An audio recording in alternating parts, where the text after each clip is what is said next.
जब कभी जिक्र आता है कोलेस्ट्रॉल का तो एलडीएल और एचडीएल भी उस गुफ्तगू का हिस्सा बनते हैं, जहां ये माना जाता है कि एलडीएल बुरा है और एचडीएल अच्छा है। क्या कभी हमारा जिस्म कोई गलत चीज़ भी बनाता है? यही चीज़ के बारे में हम इस वीडियो में डिस्कस करने जा रहे हैं। मुख्तसरन बुनियादी सतह पे एलडीएल को माना कहते हैं लो डेंसिटी लाइपोप्रोटीन और एचडीएल का मतलब है हाई डेंसिटी लाइपोप्रोटीन। अब इनको समझने से पहले हम कोलेस्ट्रॉल की बात कर लेते हैं। कोलेस्ट्रॉल हमारे जिस्म में एक अहम किरदार अदा करता है। अगर हमें खाने से कोलेस्ट्रॉल नहीं मिलता तो हमारा जिगर खुद कोलेस्ट्रॉल तैयार करता है, बल्कि 2000 से 3000 मिलीग्राम माना जाता है कि हमारा जिगर तैयार करता है। किस लिए? हमारे जिस्म में उसको इस्तेमाल करने में। मिसाल के तौर पे हमारा जो दिमाग है वो 60-70% चर्बी पे मबनी है और उसमें से 20-25% कोलेस्ट्रॉल है। और ये माना जाता है कि जो हमारा नर्वस सिस्टम है, जिसमें से जो जैसे केबल्स होती हैं, बिजली की तारें होती हैं, इसी तरह से एक्सॉन नामी जो है वो न्यूरॉन्स होते हैं। वो किससे बने जाते हैं? वो कोलेस्ट्रॉल से बने जाते हैं। जो विटामिन डी हम सूरज से लेते हैं वो हार्मोन की शक्ल में कोलेस्ट्रॉल उसे तब्दील होता है। और इसी तरह से दूसरे जो एस्ट्रॉइड्स हैं, जैसे टेस्टोस्टेरोन्स हैं, एस्ट्रोजन्स हैं, ये सब मबनी हैं कोलेस्ट्रॉल पे। तो होता क्या है बुनियादी सतह पे? ऐसा क्या है कि लो कोलेस्ट्रॉल हाई कोलेस्ट्रॉल की बात की जाती है? तो पता ये चलता है कि एलडीएल और एचडीएल ये दो कोलेस्ट्रॉल ही नहीं है, ये उसके नक्ल व हमल में काम आते हैं। क्योंकि कोलेस्ट्रॉल जो है वो हाइड्रोफोबिक है, यानी जिस तरह से पानी में तेल आपस में उनका तसादम होता है, वो आपस में मिल नहीं सकते, इसी तरह से जो ट्राइग्लिसराइड हैं, कोलेस्ट्रॉल हैं, वो पानी यानी खून में, हमारे खून की धारा में नहीं रह सकते। इसलिए वो एक प्रोटेक्टिव समझ लें इसमें होते हैं, एलडीएल की शक्ल में। वो उनकी एक हिफाजती एक तरीका है जिस्म का हमारे, और उनको हमारा जिगर बना के उनको भेजता है। कहाँ भेजता है? जहाँ पे उनकी ज़रूरत है। क्यों ज़रूरत है? जब हमारे जिस्म में जहाँ जहाँ सोजिश होती है वहाँ पे जिगर हमारा उनको ठीक करने के लिए एलडीएल की शक्ल में ट्राइग्लिसराइड और कोलेस्ट्रॉल को भेजता है। जिस तरह से हम अपनी दीवार में, अगर हमारे दीवार में कोई दरार पड़ जाए घर में, तो हम किसको फ़ोन करते हैं? मेंटेनेंस वाले को फ़ोन करते हैं। मेंटेनेंस वाले अपनी टीम भेजते हैं, चूना भेजते हैं, सीमेंट भेजते हैं, औजार भेजते हैं, ताकि उस दरार को ठीक किया जाए। इसी तरह से एलडीएल वो पहुंचता है उस साइट पे जहाँ पे सोजिश हो रही है। जब वो पहुंचते हैं वहाँ पे नुकसानात और दीगर जो नुकसानात होते हैं, जैसे कि इंसुलिन रेजिस्टेंट डायबिटीज़ की वजह से जो सोजिश हो रही होती है वहाँ, और ज़्यादा शुगर खाने की वजह से जो वहाँ पे दरारें पड़ी होती हैं, जो जिसे कहते हैं जो डैमेजेस हुए होते हैं, उसको ठीक करने के लिए जब पहले एलडीएल आता है, पहुंचता है वीएलडीएल यानी वेरी लो डेंसिटी लाइपोप्रोटीन की शक्ल में आता है। तो वहाँ पे ग्लाइकेशन होता है। ग्लाइकेशन से मुराद ये है कि जो छोटे ज़र्रात हैं, जो हम शुगर खाते हैं, जितना ग्लूकोज होता है ब्लड में, वो उससे जुड़ना शुरू होते हैं। और टिश्यूज़, क्योंकि इंसदाद इंसुलिन भी चल रहा होता है, उसी वक्त टिश्यूज़ जो होते हैं हमारे वो रेजिस्ट कर रहे होते हैं, वो इन एलडीएल्स को एक्सेप्ट नहीं करते वहाँ पे, तो वो वहाँ पे जमा होना शुरू होते हैं। साथ ही साथ ऑक्सीडेटिव स्ट्रेस होता है, जो हमारे खलियाँ हैं वो भी कमज़ोर हुए होते हैं मुख्तलिफ़ बीमारियों के तहत।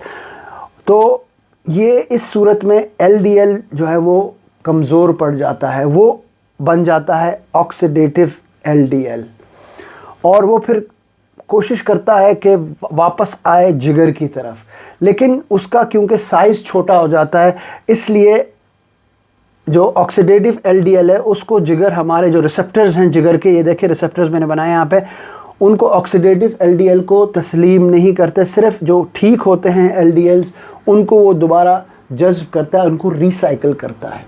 अगर ये काम ठीक हो जाए तो जब HDL ان کو واپس لے کے آتا ہے وہاں پہ جگر کے پاس، تو جگر ان کو واپس ریسائیکل کرتا ہے دوبارہ استعمال کرنے کے لیے، تاکہ وہ خون سے پھر وہ پاک ہو جائے۔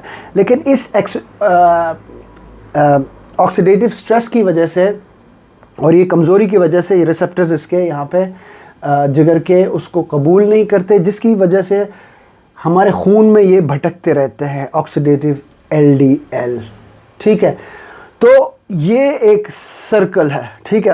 اور ہوتا کیا ہے کہ جب وہ بھٹک رہے ہوتے ہیں تو اس طرح سے یہ میں نے ایک ڈرائنگ کی ہے، ایک نس کا کلوز اپ ہے، تو اندر کی جو دیوار ہے ہماری نسوں کے اندر کی جو دیوار ہے وہ اس کو کہتے ہیں اینٹیما، وہ اس میں یہ اتنے چھوٹے ہو جاتے ہیں آکسیڈیٹیو LDLs کہ اس میں جو دراریں ہیں ان کے اندر وہ گھسنا شروع ہوتے ہیں اور وہاں جمع ہونا شروع ہوتے ہیں۔ اس صورت میں ہمارا جو دفاعی نظام ہے وہ الرٹ ہو جاتا ہے، وہ بھیجتا ہے اپنا سسٹم جس کو میکرو فیج کہتے ہیں، وہ آتا ہے اور ان آکسیڈیٹیو LDLs کو آ کے ہڑپ کر لیتا ہے، کھا لیتا ہے اس کو خلائی مخلوق سمجھ کے، ٹھیک ہے۔ لیکن وہ پھر وہیں پہ ہی جمع ہو جاتے ہیں فوم سیل کی شکل میں۔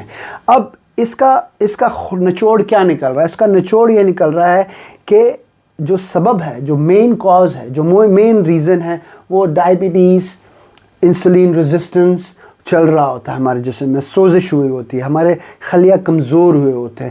علاج اس کا کرنا ہے، ٹھیک ہے۔ غلطی کس کی ہے؟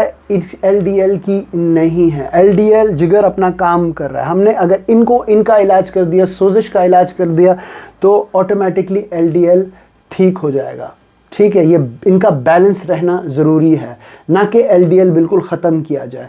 لیکن اس صورت میں یہاں پہ رول پلے ہوتا ہے اسٹیٹن کا، یہاں اسٹیٹن ڈرگ پرسکرائب کیا جاتا ہے اور اس کی وجہ سے جگر پہ ہمارے اسٹرین پڑتا ہے، اور جگر تب پھر صرف LDL کو تسلیم کرتا ہے، اس میں زیادہ متحرک ہو جاتا ہے اس اسٹیٹن گولی کی وجہ سے، میڈیکیشن کی وجہ سے، لیکن پھر بھی آکسیڈیٹیو LDL کو تسلیم نہیں کرتا، صرف LDL جو ہے وہ کم ہونا شروع ہوتا ہے۔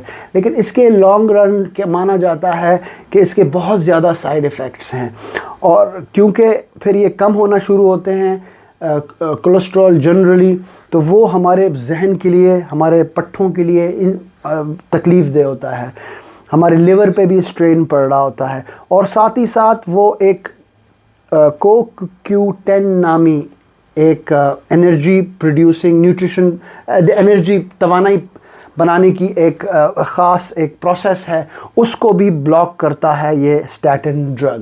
اب یہ مانا جاتا ہے کہ چونکہ اسٹیٹن ڈرگ موجود ہے اور یہ ایک ڈاکٹرز کا ایک اسٹینڈرڈ آف کیئر ہے کہ جب LDL یہ سب بلڈ میں زیادہ ہو تو اسٹیٹن ڈرگ پرسکرائب کیا جائے، اس لیے یہ دنیا میں سب سے زیادہ بکنے والا ڈرگ ہے۔ لیکن اس کا براہ راست کوئی ہارٹ اٹیک سے یا شریان کے بلاکیج سے کوئی اسٹڈی آج تک نہیں کی گئی ہے۔ یہ ہائپوتھیسس ہے، ابہام ہے، خیال ہے، اندازے کے اعتبار سے یہ پرسکرائب کیا جاتا ہے۔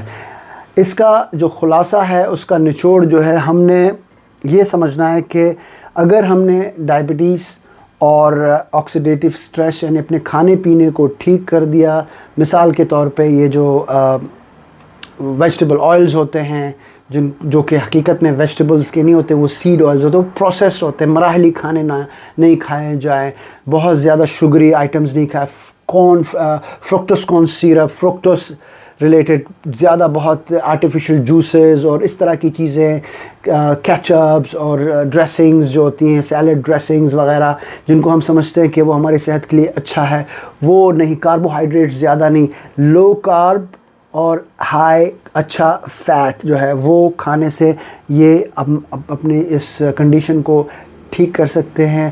ہمارا جو کولیسٹرول لیول ہے HDL اور LDL کا، اس سے بیلنس بھی ہو سکتا ہے۔ امید کرتا ہوں اس مختصر ویڈیو سے آپ مستفید ہوئے ہوں۔ میری آنے والی ویڈیو تک اپنا خیال رکھیں، سبسکرائب کریں، اس ویڈیو کو شیئر کریں۔ Thank you.